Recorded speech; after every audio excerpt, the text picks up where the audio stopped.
pemandangan yang indah. Selamat mendengarkan.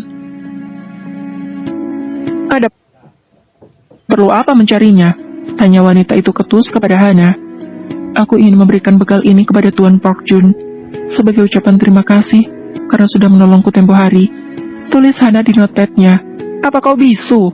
Tanya wanita itu lagi.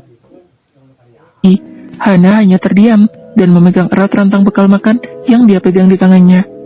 Dia datang hanya ingin mengucapkan terima kasih, tapi malah mendapatkan sebuah buli. Ah, ternyata kau memang bisu, ucap wanita itu mengejek. Wanita itu tersenyum sinis, lalu tiba-tiba saja menjadi ramah. Kemarikan rantangmu, aku akan membantumu memberikan kepadanya. Ucap wanita itu. Hana meragu memberikannya, namun wanita itu sudah merebutnya dari tangan Hana. Wanita itu mengangkatnya tinggi-tinggi rantang bekal Hana, dan bang, menjatuhkannya begitu saja ke lantai.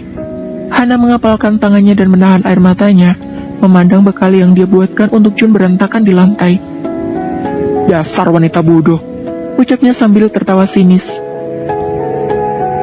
Hana segera berjongkok dan merapikan rantang bekalnya yang berantakan sambil menahan tangis air matanya. Tiba-tiba, ada yang berjongkok di depan Hana, lalu memegang tangan Hana. Berdirilah, ucap Jun. Maafkan aku, karena tidak menyambutmu, ucap Jun sambil menghapus air mata Hana. Nona Songwi, atas dasar apa kau membuli Nona Hana? Apa hanya karena kau adalah putri dari grup HK Entertainment telah menjadikanmu memiliki kekuasaan untuk membuli siapa saja? Tanya Jun. Manajer Lin, aku memutuskan kerjasama dengan HK Entertainment. Bayar penaltinya. Aku tidak bisa bekerja sama dengan orang yang selalu memandang rendah kepada orang lain. Ucap Jun lagi seraya membawa Hana pergi dari tempat itu. Songwei terdiam. Jun membawa Hana masuk ke minivannya. Apa kau baik-baik saja? Tanya Jun. Hana mengangguk sambil tertunduk. Tangannya masih mengepal dengan kencang.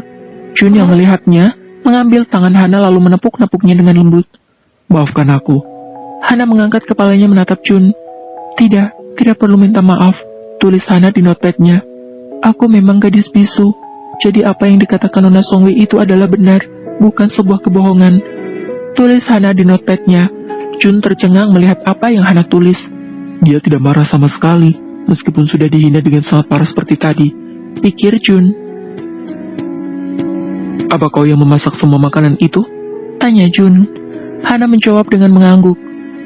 Jika begitu, maukah kau memasak untukku lagi? Tanya Jun kepada Hana. Tentu saja. Tulis Hana di notepad-nya.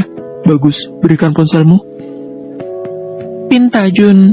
Hana memberikan ponselnya dan Jun pun menuliskan nomor ponsel pribadinya dan menyimpannya di ponsel Hana. Ini adalah nomor pribadiku. Kau bisa menghubungiku kapan saja. Ucap Jun dengan tersenyum. Karena bekal sudah hancur, hari ini aku akan mentraktirmu makan.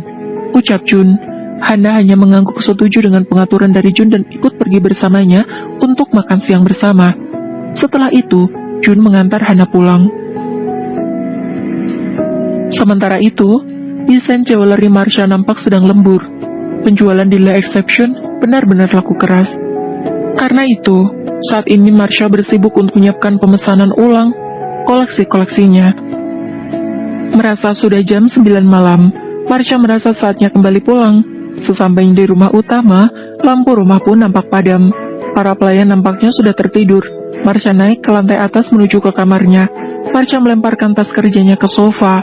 Merasa lelah, dia segera menuju ke kamar mandi, mencuci wajahnya sambil menepuk-nepuk wajahnya agar menghilangkan kantuknya sejenak. Marsha menyalakan showernya dan mulai membasahi tubuhnya dan menyabuninya dengan sabun beraroma mint segar. Marsha tertegun ketika sadar lupa membawa baju ke dalam kamar mandi. Marsha mencari-cari kimono handuk yang biasanya ada disimpan di kamar mandi mereka, namun tidak menemukannya. Dengan terpaksa, Marsha memakai kemeja putihnya, yang hanya bisa menutupi sampai batas bagian bawahnya saja. Marsha mengintip sejenak, lalu melihat Louis belum memasuki kamar mereka, dan segera keluar untuk mengganti bajunya.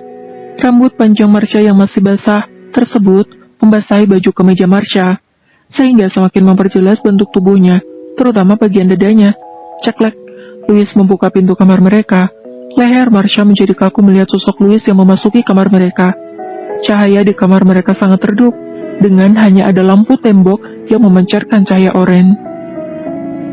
Pada saat Louis membuka pintunya, dia tidak mengira akan melihat pemandangan yang indah itu. Louis menatap dengan pandangan mendalam bergairah. Marsha berdiri tertegun di bawah cahaya oranye dengan kemeja yang basah yang semakin memperjelas lekuk tubuh Marsha. Berdiri dengan kakinya yang ramping dan simetris, di bawah kemejanya itu semakin menunjukkan keindahan. Mata Louis semakin panas dan menimbulkan hasrat. Dengan panik, Marsha segera berlari ke kamar mandi seraya membawa piyama di tangannya.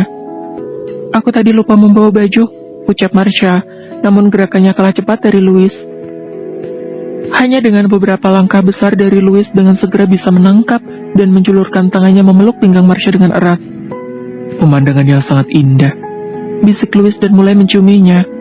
Malam baru saja dimulai, malam yang penuh hasrat, sehingga membuat Marsha kelelahan dan tertidur sampai siang hari.